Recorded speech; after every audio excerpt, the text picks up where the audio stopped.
कहता है कि बाय के पास स्किल है, लेकिन दूसरे एल्डर्स को लगता है बाय वो चीजें भी बता रहा है जिनकी जरूरत नहीं है। फे हार मान लेती है और बाय ये कंपटीशन जीत जाता है। कुछ टाइम बाद बाय कहता है कि फे ने जो सोरिंग इंसेस दी थी सही से काम कर रही है। तब दरवाजे पर कोई आता है। बाय देखता है ये तो बाव है और इससे पहले कि बाव उस पर अटैक करे वो उसके मुंह पर झाड़ू मार देता है। बाव बाय से माफी मांगने के लिए आया है। वो बताता है कि मैं गलत था, मुझे ऐसे नहीं कहना चाहिए था कि बाय रिश्वत देकर आया है।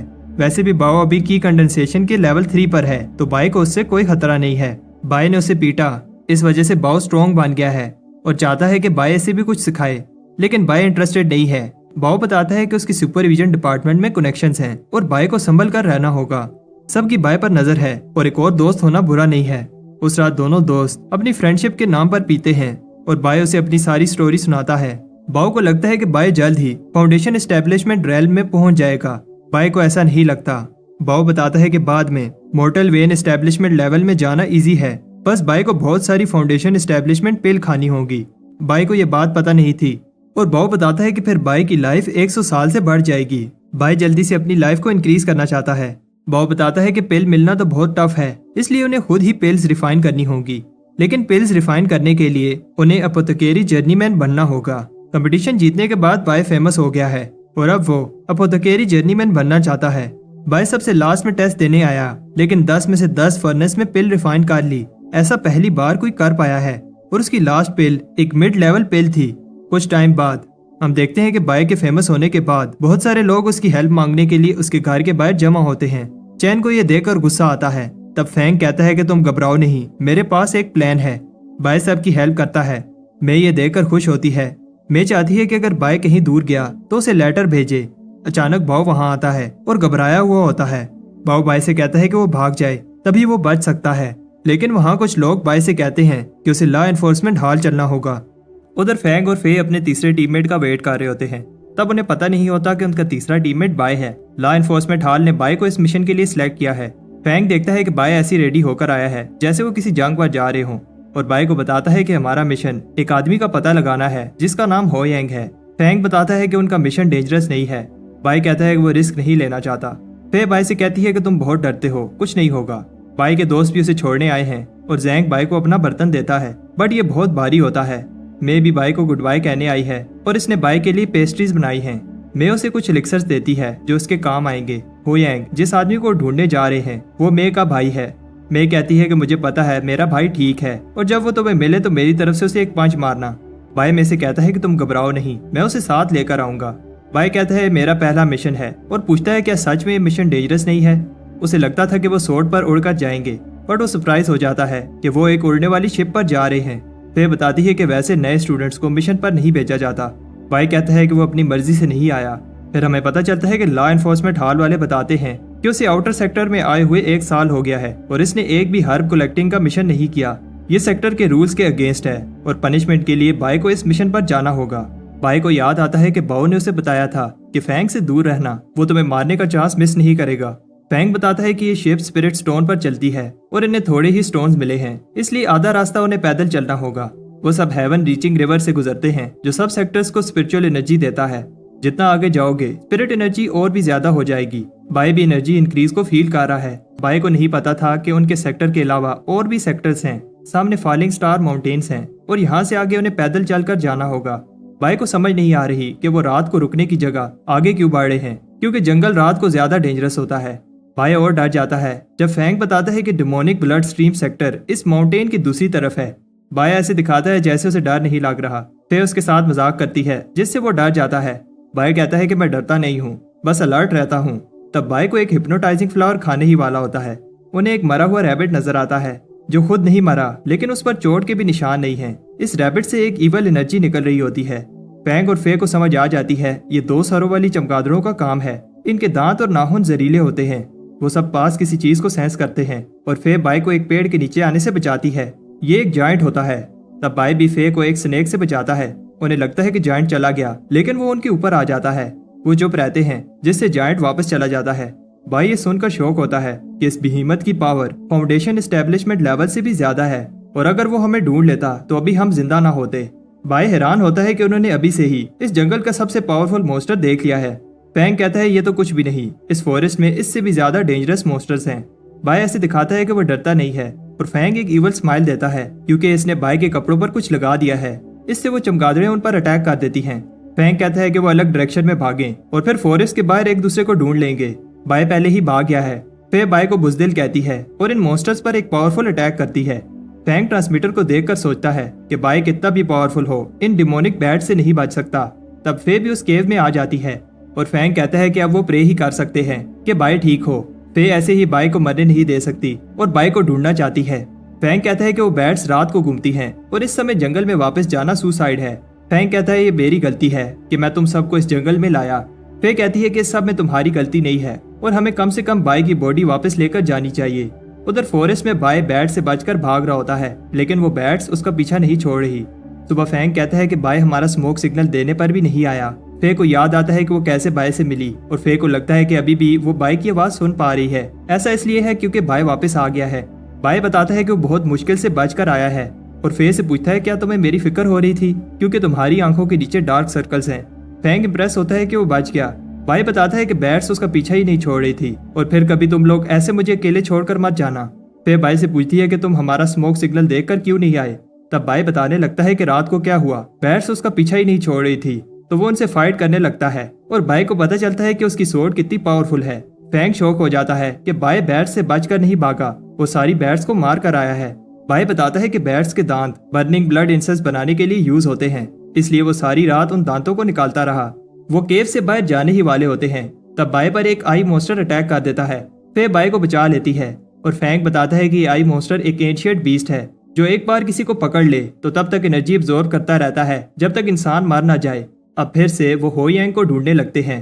तब फैंग बताता है कि उसे हो यांग का सिग्नल मिला है। ये वो आखिरी जगह है जहाँ से हो यांग ने आखिरी सिग्नल भेजा था, लेकिन हो यांग यहाँ नहीं है। फैंग को हो यांग का पेंडेंट मिलता है। उस पेंडेंट में आखिरी मैसेज ये था कि हो यांग को माउंटेन में कुछ मिला है और वो इन्वेस्टिगेट करने जा रहा है।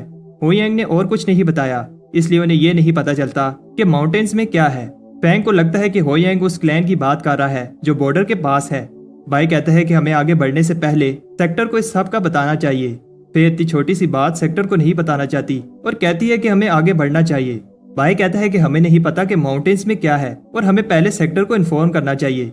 फैंग कहता है कि मिशन कंप्लीट करने के बाद हम सेक्टर को इन्फॉर्म कर देंगे।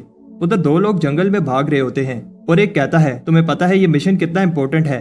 तब एक पावरफुल बूढ़ा आदमी ने कहता है अगर जिंदा रहना चाहते हो तो वापस चले जाओ।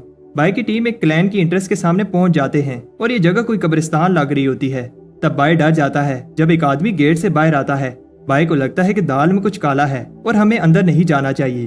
फैंग और फे बाय की बात नहीं सुनना चाहते और बाय फिर से बहुत सारे प्रोटेक्टिव टेलिस्मैन लगाने लगता है। अंदर बाय डर रहा होता है क्योंकि यहाँ बहुत खामोशी है और दरख्त भी अजीब से हैं। वो आदमी बताता है कि मास्टर खामोशी में कल्टीवेट करना पसंद करते हैं। फैंग उस मास्टर से मिलना चाहता है तो वो आदमी कहता है कि तुम बस मेरे पीछे चलो। किसी के गाने की आवाज आ रही होती है और बाय को किसी चीज की खुशबू आती है जो उसने पहले कहीं सूंघी थी। वो गाने वाली आवाज सुनने वालों को कहती है तुम्हें मेरी बात माननी चाहिए और रोना नहीं चाहिए। बाय को कुछ ठीक नहीं लग रहा तो फे उसे कहती है कि तुम इधर ही रुको, हम आते हैं। बाय यहाँ अकेला नहीं रुकना चाहता। वो सोचता है क्यों ना वो वापस चला जाए और सेक्टर की पनिशमेंट खा ले। तब बाय को किसी की चिल्लाने की आवाज आती है और फिर एक रेड शैडो इस पर अटैक कर देती है। बाय फे से कहता है कि किसी ने मुझे धक्का दिया है, बट वो उसकी बात पर बिलीव नहीं करती। फैंग देखता है कि जिस आदमी के पीछे वो चल रहे थे गायब हो गया है। उन्हें समझ आ जाती है कि बाय सही कह रहा था। फे बाय से कहती है कि इन रिबन से दूर रहो। तब जो आदमी इन पर अटैक कर रहा होता है सामने आता है। फैंग उसे बताता है कि वो किसी को ढूंढ रहे हैं, लेकिन उस आदमी को फर्क नहीं पड़ता और बताता है यहाँ सिर्फ आने का रास्ता है, वापस जाने का नहीं, और वो उन्हें भी हुयांग के पास भेज देगा। फैंग को ये सुनकर गुस्सा आता है क्योंकि इस आदमी ने स्पिरिट सेक्टर को धोखा दिया है। फैंग उस पर अटैक करता है। वो आदमी बताता है तुम मेरे से नहीं जीत सकते, ये आदमी बहुत डेंजरस है, इसलिए उन्हें सेक्टर को इन्फॉर्म करना होगा। लेकिन ट्रांसमीटर काम नहीं कर रहा। एक आदमी उन्हें ऊपर से देख रहा होता है। वो सब गेट की तरफ भागते हैं, लेकिन उससे पहले एक अरे एक्टिवेट हो जाती है जो कि ब्लड सेक्टर की टेक्निक यूज कर रही है। इतनी बड़ी अरे को बनाने में कई साल लग गए होंगे। एक बार ये अरे कंप्लीट हो गई तो ये ऐसा ऐसा हमारी सारी स्पिरिचुअल एनर्जी को खींच लेगी और हम मर जाएंगे। बाय डर जाता है, वो यहाँ पे मरने वाला है। बाय फे को एक अटैक से बचाता है। फे बाय से पूछती है क्या तुम्हें लगी तो नहीं। बाय कहता है क्या तुम्हें मेरी फिक्र हो रही है, लेकिन फे बताती है अगर तुम मुझे बचाते हुए मर जाते तो मुझे बुरा लगता। तब वो आदमी उन्हें बताता है कि तुम सबको खुश होना चाहिए क्योंकि तुम लू शैन क्लैन के लिए अपनी लाइफ सेक्रीफाइस कर रहे हो। फैंग को बिलीव नहीं हो रहा कि बाय फिर से भाग रहा है। बाय कहता है यहाँ इस बड़े से पेड़ का खाना बनने से अच्छा है कि मैं भाग जाऊं। बाय को एक रास्ता नजर आता है, लेकिन ये उस आदमी का इल्यूजन मैजिक होता है। ये आदमी अरे की हेल्प से ये मैजिक कर रहा है। फे उस पर अटैक करती है और उसके करीब जाने की कोशिश करती है, लेकिन ये इतना आसान नहीं है। फे उस पर एक पिल बॉम्ब फेंकती है जिससे वो आदमी गायब हो जाता है। तब फे वहाँ हु यांग को देखती है। तब बाय उस डिमोनिक मोस्टर पर अटैक करता है, लेकिन वो उस मोस्टर को ट्रिक करके दूसरी तरफ भाग जाता है।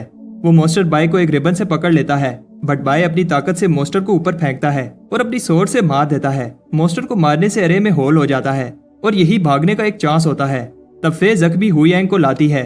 हु यांग को जब होश आता है तो वो उन्हें भागने को कहता है क्योंकि लू शैन क्लैन ब्लड सेक्टर के साथ मिल गया है। फे कहती है कि अब वो भाग नहीं सकते क्योंकि सोल सकिंग अरे कंप्लीट हो गई है।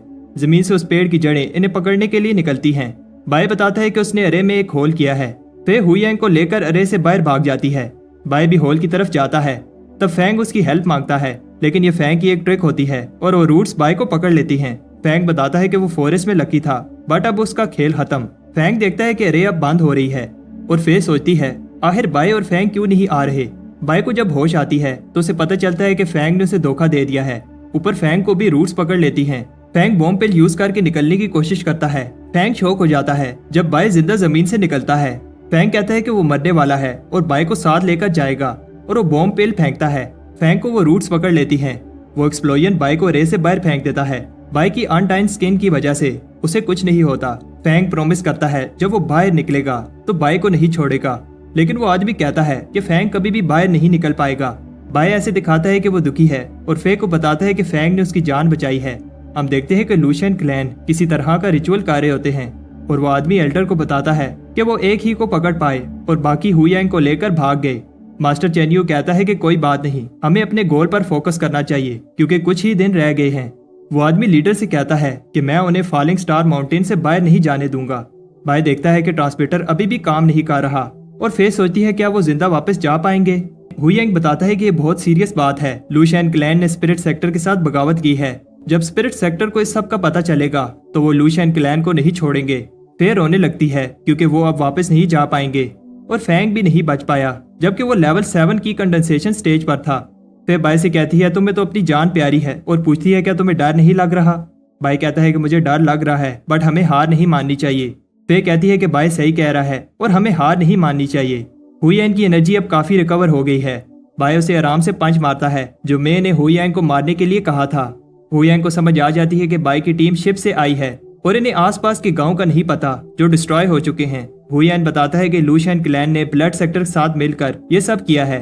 उन्होंने इनोसेंट लोगों को मारा और उनकी लाइफ एसेंस एब्जॉर्ब कर ली और किसी को भी जिंदा नहीं छोड़ा। हु यांग इन्हें उसकी जान बचाने के लिए थैंक्स कहता है। अगर वो ना आते तो उसका भी हाल यही होता और कहता है कि हमें जल्दी से यहाँ से निकलना होगा। तब एक इवल एनर्जी उन पर अटैक कर देती है और वो आदमी कहता है कि जाने की इतनी जल्दी भी क्या है और अब मरने के लिए तैयार हो जाओ। फे बाय से कहती है कि वो यहाँ से भाग जाए और सेक्टर को लू शैन क्लैन की बगावत का बताए। बाय हिम्मत करके भागता है और खुद से कह रहा होता है कि उसे जिंदा रहना होगा। बाय और तेज भागता है और उस खतरनाक पावर का सोचता है जो वो आदमी यूज कर रहा था। बाय एक पत्थर से टकरा कर नीचे गिर जाता है बट उसे अभी भी फे और हु यांग की फिक्र हो रही है। उधर हु यांग और फे की हालत बुरी होती है और लू शैन क्लैन के लोगों ने इन्हें घेर लिया है। फे अभी भी होश में है, इसलिए लीडर अपने आदमियों से कहता है इसे मार दो। इससे पहले वो आदमी अटैक करता सब शौक हो जाते हैं क्योंकि बाय वापस आ गया है। बाय कहता है कि वो इन्हें इस तरह मरने के लिए नहीं छोड़कर जा सकता और प्रॉमिस करता है कि वो इन्हें प्रोटेक्ट करेगा। फे एक बार फिर बाय को भागने के लिए कहती है और लू शैन क्लैन के लोग भी बाय की इस बहादुरी को देखकर इंप्रेस होते हैं। लीडर उन्हें कहता है इस बच्चे को खत्म कर दो, बट ये इतना आसान नहीं है और बाय अपनी फाइटिंग एबिलिटीज दिखाता है। फे भी बाय को लड़ते हुए देखकर कहती है बाय हर समय खतरे से बचता रहता है और इस बार वो वापस क्यों आया है। फे सोचती है क्या बाय पहले से ही इतना पावरफुल था जब वो दोनों अटैकर्स को एक ही मूव से खत्म कर देता है। तब लीडर चेन्यू भी बाय पर अपनी गोस्ट किलिंग एबिलिटी यूज करता है और बाय से कहता है कि अब तुम्हारा खेल खत्म। लेकिन वो हैरान होता है कि बाय को कुछ नहीं हुआ। वो फिर से अपनी एबिलिटी यूज करता है, लेकिन बाय को ये पावरफुल एबिलिटी सिर्फ स्क्रैच ही कर पाती है। फिर सोचती है क्या ये अनडाइंग एबिलिटी है। चेन्यू भी कंफ्यूज होता है कि बाय को क्यों कुछ नहीं हो रहा जबकि बाय सिर्फ की कंडेंसेशन के 5th लेवल पर है। चेन्यू को लगता है कि वो बाय से ज्यादा पावरफुल है। फे हैरान होती है कि बाय पहले उसका अटैक खा रहा है और फिर खुद अटैक कर रहा है। ऐसा इसलिए क्योंकि चेन की कल्टीवेशन और स्पीड ज्यादा है। बाय उसको एक पावरफुल पंच मारता है। चेन्यू हार गया है लेकिन इस बात को मानने के लिए तैयार नहीं है और एक ईवल मोस्टर में बदल जाता है। बाय को मारने के लिए चेन्यू ने अपनी लाइफ सेक्रीफाइस की है। फे बाय को भागने का कहती है लेकिन बाय हार नहीं मानता और अपने डिवाइन कॉल्ड्रन को समन करता है जो उसे मोन्यूमेंट क्लियर करने पर प्राइज में मिला था। बाय उस बड़े से कॉल्ड्रन से उस मोस्टर को क्रश कर देता है। उधर लीडर को पता चलता है कि चेन्यू मर गया है। सब सोचते हैं कि चेन्यू तो लो लेवल डिसाइपल से लड़ रहा था, ऐसा कैसे हुआ। चेन्यू की कंडेंसेशन के लेवल 8 पर था और सबको लगता है कि स्पिरिट सेक्टर को अब पता चल गया है और उन्होंने हेल्प भेजी है। सब डर रहे होते हैं। तब उनका एक और लीडर हैंक बताता है घबराओ नहीं, मैं इस प्रॉब्लम को सॉल्व करता हूँ। उधर फॉरेस्ट में बाय खुश है। फे उसे कहती है कि हिलो नहीं, तुम्हारी चेस्ट में एक स्वॉर्ड है और वो उसे निकाल कर बाय को हील कर देगी। बाय दर्द से चिल्लाने लगता है लेकिन फे ने स्वॉर्ड को अभी हाथ भी नहीं लगाया। बाय कहता है कि वो नर्वस हो गया था और फे एकदम से उसकी चेस्ट से स्वॉर्ड निकालकर ब्लड को रोक देती है। फे कहती है कि वो वाला बाय कहाँ है जो बिना डरे लड़ रहा था, लेकिन बाय सो जाता है। फे ये देखकर ब्लश करने लगती है। हुयेन बाय की कल्टीवेशन देखकर इंप्रेस होता है क्योंकि कुछ ही महीने पहले वो 2nd लेवल पर था। बाय सेक्टर के टॉप स्टूडेंट से भी ज्यादा तेज कल्टीवेट कर रहा है और इसने अनडाइंग स्किन भी प्रैक्टिस की है। बाय की कल्टीवेशन की कंडेंसेशन की 5वीं स्टेज पर है लेकिन फिर भी बाय ने एक 8वें लेवल कल्टीवेटर को हराया है। बाय कहता है कि इसमें कोई बड़ी बात नहीं है और वो बस लकी था। जब वो सब बात कर रहे होते हैं तो कोई फे पर एक एरो फेंकता है जो बाय खुद पर ले लेता है। उधर हैंग चेन्यू की बॉडी देखकर कहता है आखिर ऐसा कौन है जिसने इसे फॉरबिडन टेक्निक यूज करने पर फोर्स किया।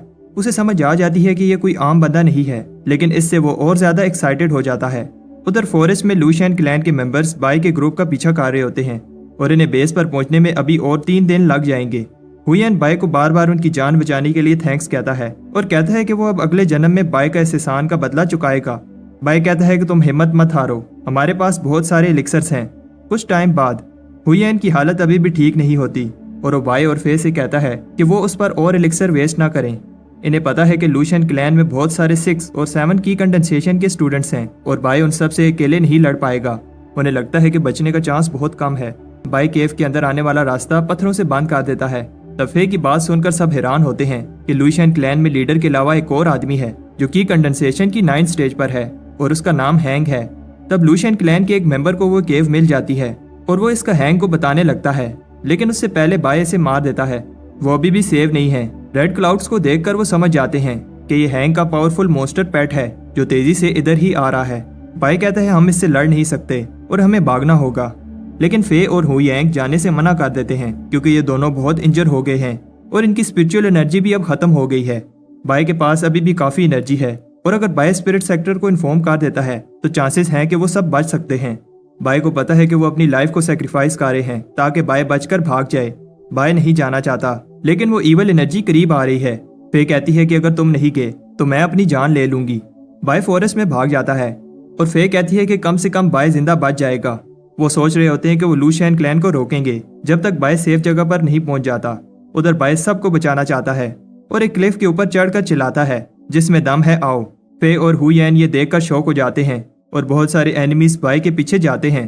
फे बाय से कहती है कि तुमने ऐसा क्यों किया। उधर फॉरेस्ट में बाय भाग रहा होता है।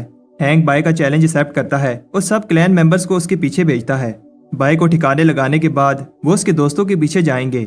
बाय खुद से कहता है मुझे बस कुछ घंटों के लिए लूशियन क्लैन का ध्यान भटकाना है ताकि फे और हुयेन भाग पाएं। एक के बाद एक लूशियन मेंबर इस पर अटैक कर रहा होता है। कोई तलवार तो कोई कुल्हाड़ी यूज कर रहा होता है लेकिन बाय सबको हरा देता है। बाय को छुपना पड़ता है जब कोई तीर अंदाज इस पर तीर फेंकता है और वो सबसे कहता है कि मैं बाय को हिलने नहीं दूंगा, तुम सब उसके दोस्तों के पीछे जाओ। इससे बाय का प्लान खराब हो जाएगा, इसलिए बाय बाहर निकलकर एक और तीर खाता है और उस तीर अंदाज को मार देता है। कुछ आदमी हैंग को बताते हैं उन्हें बाय नहीं मिला लेकिन उन्हें जंगल में बहुत सारे तीर मिले हैं जिन पर खून लगा था। इसका मतलब बाय बहुत इंजर हो गया है। उधर जंगल में बाय के लिए होश में रहना भी मुश्किल हो रहा है और सोचता है कि उसके दोस्त अब बच गए होंगे। तब बाय लूशियन क्लैन के कुछ आदमियों को बात करते हुए सुनता है। माउंटेन बॉर्डर के पास उन्हें ब्लड मिला है और बाय को समझ आ जाती है कि वो जल्द ही उसके दोस्तों तक पहुंच जाएंगे। बाय उनका ध्यान भटकाता है और फिर से सब क्लैन मेंबर्स बाय के पीछे भाग जाते हैं। फे कहती है कि हमें सुबह होने से पहले बॉर्डर के पास पहुंचना होगा। उधर बाय भी बहुत सारे एनिमीज को हरा देता है लेकिन तब ट्रांसमीटर से उसे पता चलता है कि कुछ आदमियों ने उसके दोस्तों को ढूंढ लिया है। बाय आखिरी पल में आकर फे को एक एरो से बचाता है। बाय उनसे कहता है कि भागो और खुद बहुत सारे लूशियन क्लैन वालों से लड़ने वाला है जो की कंडेंसेशन के 6 लेवल पर हैं। ये एनिमी स्ट्रॉन्ग हैं लेकिन बाय उन्हें भी हरा देता है। बाय चिल्लाता है वो अभी भी जिंदा है और अगर दम है तो इधर आओ। तब हैंक का पेट स्नेक बाय को पकड़ लेता है और हैंक बाय से कहता है तुम में दम है बच्चे। हैंक इंप्रेस होता है कि बाय की कंडेंसेशन के 5th लेवल पर है, लेकिन उसने लूशियन क्लैन के दर्जनों 6 लेवल कल्टीवेटर्स को हराया और चेन्यू जो कि लेवल 7 पर था उसे भी हराया। बाय को हैंक पर गुस्सा आता है क्योंकि लूशियन क्लैन ने स्पिरिट सेक्टर को धोखा दिया है। हैंक का स्नेक अपनी ग्रिप टाइट करता है जिससे बाय का सांस लेना भी मुश्किल हो रहा है। हैंक अपने स्नेक को कहता है बाय को खा लो। उधर फे हुईएन को लेकर फॉरेस्ट में माउंटेन बॉर्डर की तरफ जा रही होती है। इधर बाय अब उस स्नेक के पेट में है और इसकी आंखें बंद होने लगती हैं। तब बाय को इसके बचपन की एक याद आती है जब उसकी माँ ने उसे मरने से पहले कहा था कि वो खुशी खुशी अपनी जिंदगी जिए। तब बाय की बॉडी में एक पावर आ जाती है और वो की कंडेंसेशन की नेक्स्ट स्टेज पर चला जाता है। बाय स्नेक के पेट को फाड़ कर निकलता है। हैंक इंप्रेस होता है कि बाय लेवल 6 पर पहुंच गया, लेकिन कहता है कि बाय अभी भी उससे नहीं जीत सकता। वो लड़ने लगते हैं और हैंक अपनी पावर दिखाता है जब वो बाय की स्वॉर्ड को तोड़ देता है। बाय का थ्रोट लॉक मूव भी काम नहीं करता और हैंक बाय का हाथ तोड़ देता है। उधर फॉरेस्ट में वो अभी भी भाग रहे होते हैं, लेकिन हुईएन कहता है कि वो और नहीं भाग सकता। फे बताती है कि वो बेस के बहुत पास हैं जहां से वो स्पिरिट सेक्टर को मैसेज भेज पाएंगे। हुईएन कहता है कि मैं ठीक हूं, तुम जल्दी से जाओ। उधर हैंक बाय की हीलिंग एबिलिटी से इंप्रेस होता है जब बाय का हाथ खुद ही हील होने लगता है। हैंक कहता है कि अगर बाय भी लेवल 8 पर होता तो मजा आता। बाय को बहुत दर्द हो रहा होता है। बाय कहता है कि मुझे अपने दोस्तों को बचाना होगा और वो कॉल्ड्रन को समन कर हैंक पर फेंकता है। बाय शॉक होता है कि इस अटैक से हैंक को कुछ नहीं हुआ। हैंक कहता है कि उसने बाय को कम समझा, लेकिन अब वो मान गया है कि बाय स्ट्रॉन्ग है। हैंक कहता है कि बाय को खुश होना चाहिए क्योंकि वो ये मूव देख पा रहा है और जिसने भी ये मूव देखा है अब इस दुनिया में नहीं है। हैंक एक बड़ी सी सोर्ड को समन करता है और इसकी बॉडी भी ट्रांसफॉर्म हो जाती है। बाय एक लेवल 9 के कल्टीवेटर की पावर देखकर इंप्रेस होता है। हैंक अपनी सोर्ड से बाय पर अटैक करता है। तब बाय अपने बर्तन से इसका अटैक रोकता है। मैजिक बर्तन भी इसे रोक नहीं पाता और इस अटैक की शॉक वेव से फे एक क्लिफ से नीचे गिर जाती है और इसके हाथ से ट्रांसमीटर छूट जाता है। बाय अब हिल भी नहीं पा रहा और हैंक बताता है कि वो पहले उसके सामने उसके दोस्तों को मारेगा। बाय कहता है मैं तुम्हें ऐसा नहीं करने दूंगा और हैंक को लेकर माउंटेन से नीचे जंप कर देता है। फे भी बहुत इंजर हो जाती है, लेकिन वो मैसेंजर मोन्यूमेंट के सामने ही है। फे रेंगते हुए उस मोन्यूमेंट की तरफ जाती है और बाय से कहती है थोड़ी देर और रुक जाओ। हैंक गुस्से में बाय को मारने लगता है और फे मोन्यूमेंट के और पास जा रही होती है। बाय हैंक से कहता है कि तुम्हारे पंचेज ऐसे हैं जैसे कोई छोटा बच्चा ये पंचेज मार रहा हो। इससे हैंक को गुस्सा आता है और वो बाय को खत्म करने के लिए अपनी पावरफुल सोर्ड से अटैक करता है। हैंक शॉक होता है कि बाय ने इसकी सोर्ड को पकड़ लिया है और छोड़ नहीं रहा। उधर फे आखिरकार स्पिरिट सेक्टर को मैसेज भेज देती है। हैंक सोर्ड बाहर निकालता है, लेकिन बाय उसे निकालने नहीं देता। बाय कहता है अगर मैं मरूंगा तो तुम्हें भी साथ लेकर जाऊंगा। तब बाय उस सोर्ड को और अंदर घुसा देता है और एक ही पंच से हैंक की गर्दन में होल कर देता है। अब सुबह होने लगती है और बाय खुश है कि उसने फे के साथ किया हुआ वादा पूरा किया और बेहोश हो जाता है। उधर स्पिरिट सेक्टर को मैसेज मिल जाता है फैंग मर गया है और हुईएन बहुत ज्यादा इंजर है और बाय एक लेवल 9 कल्टीवेटर से लड़ रहा था और कोई पता नहीं है कि वो जिंदा भी है या नहीं। लॉ एनफोर्समेंट हेड ONG को लूशियन क्लैन की बगावत का पता चलता है। उसे बाय का भी पता चलता है कि उसने पावरफुल हैंक को रोके रखा, लेकिन ये नहीं पता कि बाय जिंदा है या मर गया। तब एक बेल बजाई जाती है और ONG सब डिसाइपल को ऑर्डर करता है कि अपने सारे काम और ट्रेनिंग छोड़कर सेक्टर के सेंटर में जमा हो। सबको बताया जाता है कि लूशियन क्लैन ब्लड सेक्टर के साथ मिल गया है और बहुत सारे मासूम लोगों की जान ली है और हमारे एक स्टूडेंट ने अकेले ही एनिमी को रोका और अपने टीममेट्स की जान बचाई, लेकिन अभी तक बाय की कोई खबर नहीं है। उन्हें बताया जाता है कि अब तुम्हारी बारी है कि उन मासूम लोगों की जान लेने वाले राक्षसों को खत्म करो। ये सुनकर सब जोश में आ जाते हैं। उधर माउंटेन्स में लूशियन क्लैन का लीडर सोचता है कि हैंग अभी तक नहीं आया। तब उनका रिचुअल खराब हो जाता है जब वो केव टूटने लगती है। बाहर लीडर बहुत सारी फ्लाइंग शिप्स को देखकर शॉक होता है और उसे समझ आ जाती है कि वो एक्सपोज हो चुके हैं। स्पिरिट सेक्टर की आर्मी लूशियन क्लैन की बेस पर अपना अटैक स्टार्ट करती है। लीडर उनके अटैक को रोकने की पूरी कोशिश करता है, लेकिन स्पिरिट सेक्टर की आर्मी बहुत पावरफुल होती है और एक ही झटके में लूशियन क्लैन खत्म हो जाता है। चीफ ली को बताया जाता है कि बाय और फे अभी तक नहीं मिले और ली सब डिसाइपल्स को उन्हें ढूंढने का कहता है। मोन्यूमेंट के पास 2 आदमियों को फे मिल जाती है, वो इसे हील कर रहे होते हैं। फे बाय को बचाने जाती है, लेकिन इसकी इंजरीज अभी सही से हील नहीं हुई। फे बाय को ढूंढना चाहती है क्योंकि बाय ने सबकी जान बचाई है और उसे बाय की फिक्र हो रही होती है। उधर जंगल में स्पिरिट सेक्टर के लोगों को बाय की बैटल के निशान मिलते हैं। उन्हें पता चलता है कि बाय ने बहुत सारे लेवल 7 की कंडेंसेशन के लोगों से फाइट की है। ली सोचता है ऐसा टॉप लेवल डिसाइपल्स भी नहीं कर पाते और आखिर बाय ने इनसे कैसे फाइट की होगी। तब उन्हें बाय का एक क्लू मिलता है और ली वहां जाता है। ली देखता है कि उन्हें खून से रंगे हुए कपड़े का एक पीस मिलता है। ली को याद आता है कि जब उसने यूनफे से कहा था ये कपड़े बाय को दे दो। वैसे तो बाय बहुत शैतान है, लेकिन ली को विश्वास है कि बाय एक दिन अच्छा कल्टीवेटर बन पाएगा। उन्हें पेड़ पर एक ब्लेड का निशान मिलता है जो कि एक लेवल 9 की कल्टीवेटर का है। ली को बताया जाता है कि बाय का बचना मुश्किल है और ली दुखी होता है कि उसने आने में देर कर दी। तब फे आती है और सोचती है अगर बाय की बॉडी नहीं मिली तो वो जिंदा होगा। लेकिन जब इन्वेस्टिगेटर इसको वो कपड़ा दिखाता है तो वो रोने लगती है। ली दूसरे डिसाइपल से कहता है कि अपनी सर्च जारी रखो। उधर स्पिरिट सेक्टर में सेक्टर लीडर युआन को बताया जाता है बहुत सर्च करने के बाद भी बाय का नहीं पता चला। युआन बताता है कि हमने एक हीरा खो दिया है जिसने सेक्टर के लिए अपनी लाइफ सेक्रीफाइस की है। अगर लूशियन क्लैन अपने इवल प्लान में कामयाब हो जाता तो स्पिरिट सेक्टर खतरे में पड़ जाता। बाय ने उन्हें रोके रखा तभी उसके टीममेट्स सही समय पर स्पिरिट सेक्टर को बता पाए। स्पिरिट सेक्टर बाय की सेक्रीफाइस को कभी नहीं भूलेगा। कुछ टाइम बाद बाय का फ्यूनरल मनाया जाता है। बाय के सब दोस्त रो रहे होते हैं और जैंग बताता है हमें बाय को रिस्पेक्ट से अलविदा कहना चाहिए, लेकिन वो भी फिर रोने लगता है। वो स्पीच दे रहा होता है कि बाय कितना महान था। बाय ने बुराई के सामने घुटने नहीं टेके और उसकी वजह से अच्छाई की जीत हुई। मैं रोने लगती है और कहती है कि मेरा बाय मुझे वापस करो। बाय को लिन लुओ का डिसाइपल बनाया जाता है और इसे ओनर डिसाइपल का टाइटल दिया जाता है। ये टाइटल जब से स्पिरिट सेक्टर बना है सिर्फ 9 लोगों को मिला है और 10वां बाय है। बाय के लिए एक बेल बजाई जाती है। ली सोचता है कि ऐसा ना होता अगर मैं बाय को यहाँ ना लाता या फिर बाय पर ध्यान दिया होता। बाय के सारे साथियों को इनर सेक्टर डिसाइपल बना दिया जाता है, लेकिन फे ये टाइटल लेने से मना कर देती है। एल्डर हैरान होते हैं क्योंकि इनर सेक्टर डिसाइपल बनना सबका सपना होता है। लोग कहते हैं कि फे का दिमाग खराब हो गया है। लीडर युआन भी जानना चाहता है फे इनर डिसाइपल क्यों नहीं बनना चाहती।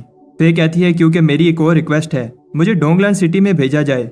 युआन बताता है कि वो सिटी लूशियन के बॉर्डर के पास है जो बंजर और डेंजरस जगह है जहाँ कोई नहीं जाता। फे को अभी भी लगता है कि बाय जिंदा है, इसलिए वो वहां जाकर उसका वेट करना चाहती है। युआन फे की बात मान लेता है। सबके जाने के बाद फे बाय के टूमस्टोन को देखकर कहती है बाय भी चाहता होगा कि मैं ना जाऊं, लेकिन बाय ने अपनी जान पर खेलकर हम सबको बचाया है, मुझे जाना होगा।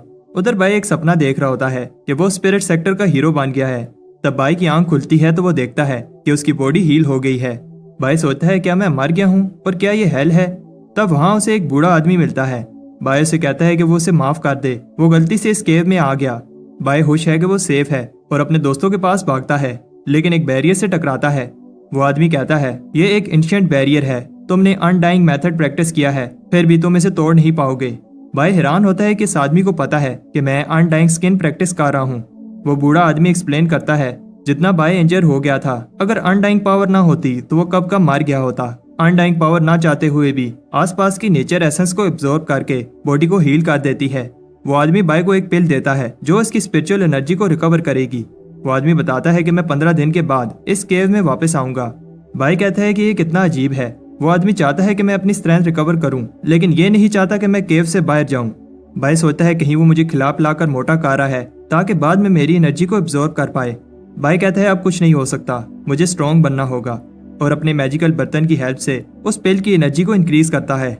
वो अपनी स्किन को आयरन से ब्रॉन्ज बनाने के लिए ट्रेनिंग करता है, लेकिन ये ट्रेनिंग हमेशा की तरह बहुत पेनफुल होती है।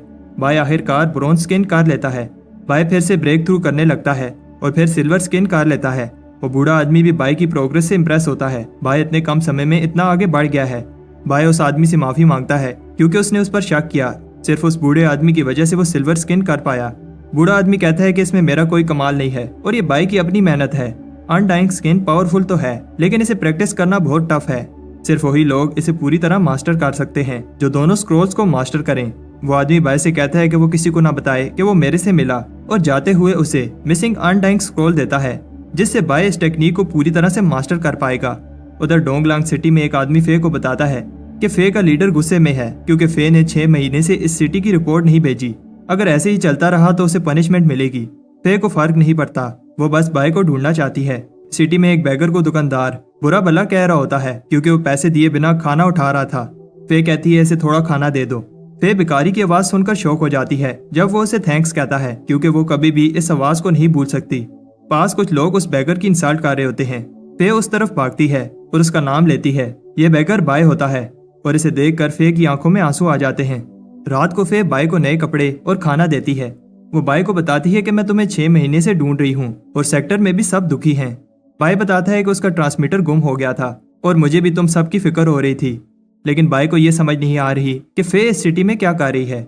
तब फे उसे हिम्मत कर बताती है कि मैं तुम्हारा वेट कर रही थी। फे बाई को बताती है कि तुम्हारे अलावा मैं सिर्फ अपने पापा के क्लोज हूँ। बाई कहता है कि तुम घबराओ नहीं, जब भी तुम्हें मेरी जरूरत होगी मैं आ जाऊंगा। फे की आंखों में आंसू आ जाते हैं। बाई बताता है कि तुम्हें घबराने की जरूरत नहीं है, अब मैं आ गया हूँ। फे कहती है कि मुझे जाना होगा, लेकिन बाई उसका हाथ पकड़ लेता है और उस पर सर रखकर सो जाता है। सुबह जब बाई की आंख खुलती है तो उसे लगता है कि वो कोई सपना देख रहा था। फे चली गई है और बाई को लगता है कि वह सेक्टर वापस चली गई होगी। उधर सेक्टर में सब बाई को एक हीरो की तरह ट्रीट कर रहे होते हैं। सबको बताया जाता है कि स्पिरिट सेक्टर बाई की सेक्रीफाइस को कभी नहीं भूलेगा और इसका स्टैचू लगाया जाता है। तब एक फ्लाइंग शिप स्टैचू में आकर लगती है और स्टैचू का सर टूट जाता है और सब बाई को देखकर शॉक हो जाते हैं। अगर वीडियो पसंद आती है तो वीडियो को लाइक करके कमेंट में नेक्स्ट पार्ट लिख दो। नेक्स्ट पार्ट बनाने में थोड़ा टाइम लग जाएगा क्योंकि मैं और भी एनिमे एक्सप्लेन कर रहा हूँ।